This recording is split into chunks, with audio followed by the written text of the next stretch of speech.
Welcome to the Fishbowl Radio, everybody. My name is Chief here, and I'll be doing the show solo tonight. Juicy has the night off, so this is our 2023 LSU versus Mississippi State preview. LSU opened up the SEC opener for themselves here against Mississippi State. Here they're going to go on the road and take on Mississippi State here. So let's get right down into it here. So LSU picked off a big win against Grambling, able to establish some confidence in this game here. Really able to run up the score against Grambling in this game. 72 to 10 victory over the Tigers of Grambling here. So the week before that, they played against a very talented opponent of Florida State and ended up losing 45-24. I predicted Grambling to win. To lose to LSU, excuse me, in that game there. And I predicted Florida State to lose as well. I thought LSU would be 2-0 right now, but it's kind of different how these things go here. But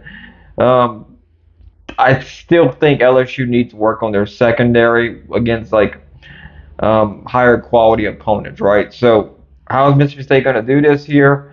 Let's kind of get down and look deeper into what they have going on here. So can the Tigers stay on track here? So it'll be at 11 a.m. kickoff for Jayden Daniels in the company of LSU as they try to carry on their momentum from last week against Mississippi State there. So what can we look forward to? So this is different, right? We're entering a new year with Mike Leach unfortunately passing away. So what happened in the offseason, right? So Mississippi State got a new head coach, Zach Arnett. He's got a balanced attack through, he's shown he's got a balanced attack through two games for Mississippi State here. So they've been known for their air raid style of offense here. So, but Arnett has done things a little bit differently here. So Jaquavius Marks has already totaled 250 yards on the ground through two games, leading the conference in total yards. So they're able to incorporate a rushing attack into this scheme as well. Not really as much passing as you would think normally here, but the passing game is still there though. And Marks is a major component to the program that does that through the air as well. The senior running back is up to 8 receptions so far in just 2 games played. Marks is currently second on the team in reception, while wideout Ledrick Griffin leads the team with 9 catches for 112 yards, and he has a pair of touchdowns as well. So Will Rogers can definitely sling the ball around the field. We've seen him do it for 4 years. This is a senior. So Mike Leach recruited Rogers here, and he's been averaging over 300 yards a game the last 2 seasons. But right now, he's sitting at about 195 yards a night, basically. So it's not as potent of a passing attack, but he knows how to sling it. So and that's one thing I'm wondering: Will Rogers be able to take apart LSU's defense through the secondary, or will they rely on more of a running attack? So I'm thinking Mississippi State might throw a little bit more in this game here than they would normally, right? Then try to do the balance attack here. So who's the 3 guys for LSU we need to watch for in this game? I would say Logan Diggs is one of them here. So he's definitely should be the RB1.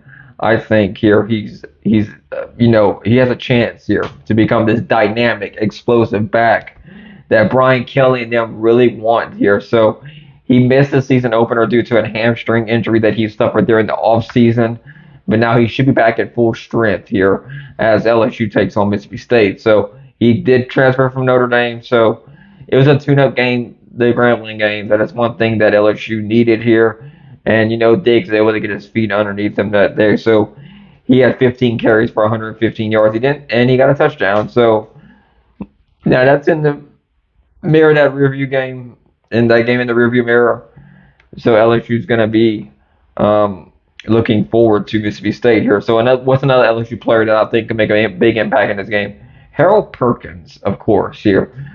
He's been a bit of a conversation starter for LSU fans. People were questioning why is he playing so much zone in week 1? Many people believe that he was misused in that regard, that he should be putting pressure on the quarterback.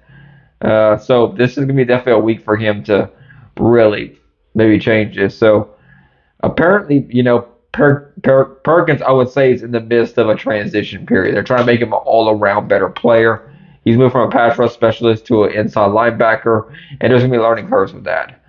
He's only a sophomore, so he's going to have plenty of opportunities to gain more experience and be able to diversify his skill set in those regards here. So it's gonna be wondering like what kind of appropriate actions that maybe Brian Kelly and company might actually think about taking chances there here. So in week two, we saw defensive coordinator Matt House use Perkins at both inside linebacker as well as putting pressure on the quarterback. So maybe against an Mississippi State squad, Perkins might need to be in the secondary more to help out LSU secondary. That I think is a weak point for LSU here.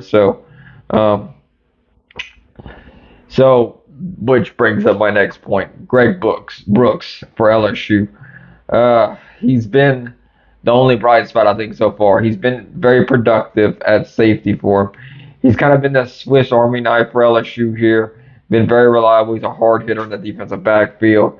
So he's got that swagger to him. LSU is known for being DBU. They really push that out there into the social media concept of it, like come play for DBU and that kind of thing. So they've definitely changed a lot of things in the secondary of getting transfers coming in. They put Greg Brooks all over the field here in a nickel and a safety 3 to 2 weeks of the season so far. So he's going to be used in some way, shape, or form, whether they put him in nickel or a safety back. It's going to be kind of imperative to see what kind of formation he lines up in. But what do I think is going to happen here? I think Jane Daniels is going to have. He's got more experience in this game here, right? But LSU's won the last two against Mississippi State here. I think if we go look back at trends, I love trends of picking football games and stuff.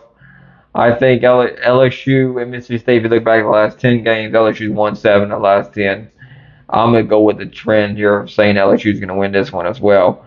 I think LSU won a very close game. They were 28-25 here. So, but they'll be facing an SEC defense. Mississippi State has started 2-0 by holding opponents to just 31 points across 2 weeks. So Mississippi State's defense has been very shut down-ish. But I think LSU gets it done. I say 38-14.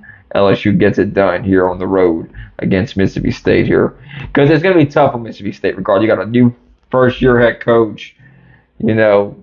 Maybe they might have a little bit of swagger going to them, but you know what? I'm going to go with 38-14. But let's look at the predictor and what the predictor says for this here. So we're going to go look here. Let me go look at this real quick. What's the predicted results so far? So the predictor's got LSU finishing 8-4, 1-3 on the road. The predictor actually has LSU losing to Mississippi State here. Probably what's LSU's ELO without the let's see. I'm gonna go look and see what their ELO is. It's 22 right now. Mississippi State is 29. LSU's strength of schedule so far is at 77 with ELO. Opponent win percentage strength of schedule 62. So they're 7-3 in their last 10 games. So LSU's gonna be being very comfortable with that. So impact games for LSU here. If they win, they'll gain 24.1 ELO points, which puts them right now. They're at 22nd highest in ELO, so that'll give them 24 points, which would put them if Iowa and Alabama, UCLA, Miami, Florida don't gain anything, the Hurricanes and stuff, that would put them around 18. So that doesn't really matter too much in football. It's just a nice little metric that lets you know how good your team is doing. So as far as we look at like strength of schedules and stuff here, Ball State's technically got the strongest strength of schedule. I'm trying to see. This is interesting. But anyway, that's kind of what's going on. Let's look at advanced stats here and just kind of see what's going on. So quadrant 1 record, LSU's on 1. They don't really factor in FCS teams like Grambling, so they're not involved in this. LSU's offense is 24th in the country. Their defense in offensive points per game. Their defense is giving up 27.5 points, and that's good for 98th best in the country, but that's not a good stat. So defense has to step up more. It's only been 2 games though, so what I've noticed LSU having troubles with is the second half, really. Like quarter 1, 21-17, quarter 2, 38-7, third quarter, 14-10, 23-21. Now, some of that is inflated, especially the second half, because LSU scored 70-something points against Grambling. If we go look here, the remaining strength of schedule ELO is 17, and it's a 19 opponent percentage. So if we look back at this here, it's going to be a tough one for LSU. I'm not even going to try to sugarcoat it after Mississippi State because you're going to have Arkansas, Ole Miss, Missouri, Auburn, and Army. They have an easy road ahead of them to a certain degree. Arkansas is always tough on LSU. You can't predict the Battle of the Golden Boot. It's a tough game. Arkansas always plays LSU tough year after year. It's a tough one. You can't really predict these rivalry games because it's crazy. Like Auburn's always tough to call. Alabama's a tough one. The SEC, they just beat up on anybody. Anybody can get beat any week. So I got LSU beat Mississippi State though. I think they'll get the job done, and we'll see what happens there. So let's look at the top 25, and I'll make my picks for this week here. Let's look here. So I want to see if they'll pull this up. That's 6 days ago. Let me see. I'm hoping that this thing doesn't. Um, let's see here. So number one, Georgia versus South Carolina. I got Georgia winning this one. South Carolina might potentially pull an upset, but that offensive line's got to get better, especially after they play how they played against North Carolina like 2 weeks ago. Not feeling them. Number two, Michigan versus Bowling Green. Give me Michigan. I think Michigan will get the job done there. John Harbaugh should come back after the Week 3 matchup. Florida State, number three, Florida State at Boston College. I think Florida State is going to be in that playoff at the end of the year. They're definitely looking like one of my favorite teams of the year so far. Even like they just look good all throughout all phases of the game. They just look like a solid, well put together football team. Give me Florida State to beat Boston College. Number four, Texas versus Wyoming. I got Texas beating Wyoming. I don't think Wyoming will give them much of a chase here. Texas is coming off a big win against Alabama last week. Give me Texas. Number six, Ohio State versus Western Kentucky. Ohio State has not impressed me, but not. I mean, I'm definitely going to pick them to beat Western Kentucky. But I do got my concerns about the Buckeyes. We'll see if they will right the ship, maybe get more gelled into what's going on. They haven't played their standard of football at all the last 2 weeks. So we'll see what happens. Maybe they might turn around this week. We'll see.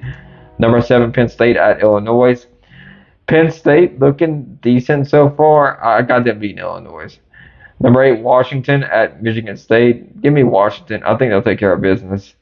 Number nine, Notre Dame versus Central Michigan. It's kind of interesting though here. Uh, it's I got Notre Dame. I'll just pick them to win. Number 10, Alabama at South Florida. Alabama suffered a loss last week to Texas, like we had mentioned earlier. But Alabama, they don't seem like the same Alabama of old. Even like last year, they didn't look like the way anyway. Um, I just don't know about Alabama anymore. I think their time as a dynasty is over with. Especially, Georgia took the last two. They had a good run while it lasted. Nothing wrong with that, but I think transfer portal and IO had something to do with it, and this might be why Nick Saban don't like it too much. But I still pick Alabama to beat South Florida. Number 11, Tennessee at Florida. I feel bad for Billy Napier. Florida's going to be a 5-6 year rebuild for him if they even keep him around that long, which I don't think they will. Florida's in a big mess. He's going to try to clean it up somehow, but I got Tennessee beating Florida though. Number 12, Utah versus Weber State. Give me the Utes. I got Utah winning that one. Number 13, Oregon versus Hawaii. Give me Oregon. I got Oregon winning that one. I already picked LSU at Mississippi State, so we're not going to do number 14. Number 15, Kansas State and Missouri. Give me Kansas State. I think they'll get the job done against Missouri. That should be a good game, though, by the way. Number 16, Oregon State versus San Diego State. Give me Oregon State. I think they'll take care of business. Number 7. But what can you say about the Pac-12, though? Pac-12 really impressed me so far this year. Too bad the whole conference is going away. I wish I kind of seen a couple more of those games, but this don't look like it's going to go that way for them. Number 17, Ole Miss versus Georgia Tech. I got Ole Miss winning this one. I don't think Georgia Tech's got enough on the defense side of the ball to stop Ole Miss's offense. Give me the Rebels to win this one. Number 18, Colorado versus Colorado State. I got Colorado winning this one. I mean, you got to be impressed, and there's a little bit of back and forth going on between the head coaches. Always fun. Prime's going to do what he's got to do here. Hunter is probably the best player in college football. I think he should be up there with the Heisman. But we'll see here. Give me Colorado to win this one though. Number 19 Oklahoma at Tulsa. I got Oklahoma winning this one. I think they'll take care of business. Number 20 North Carolina versus Minnesota. This should be a good one. Um, but I'm gonna go with North Carolina. I think they get the job done. Number 21 Duke versus Northwestern. I got Duke. Duke's definitely proven they're not just a basketball school. They're a football school as well. Give me Duke. Number 23 Washington State versus Northern Carolina. Colorado. Whoa. Washington State, I got them winning this one. I think they'll take care of business. Number 24, UCLA versus North Carolina Central. UCLA, I mean, this is going to be a good one for them here. I think they'll take care of business here. There's really no ranked versus ranked teams this week, so it's like I don't like this is week 3. Like when they're like these, it's very like hard to pull upset because everybody's kind of more gelled up together usually as the season progresses. But give me UCLA. Number 25, Iowa versus Western Michigan. Give me Iowa. I think they'll get the job done. That's what I think here. So those are my top 25 picks for the week here. Hope y'all, we talked a good bit about LSU. I think we're gonna learn a lot more about LSU coming up in this game. This is a very pivotal game in LSU's season because you want to get off to the right start. You want to have all these things flow together very well. The fans are wanting a national championship every year, which isn't attainable. You have to lose every once in a while, but I think they have to wait. I think next year will be the better year for LSU, honestly.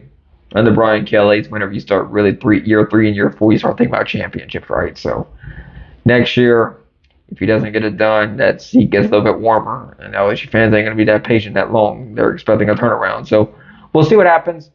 Hope you have a very wonderful week. I'll see y'all next time here on the Fishbowl Radio. Have a good night, Fishbowl Nation.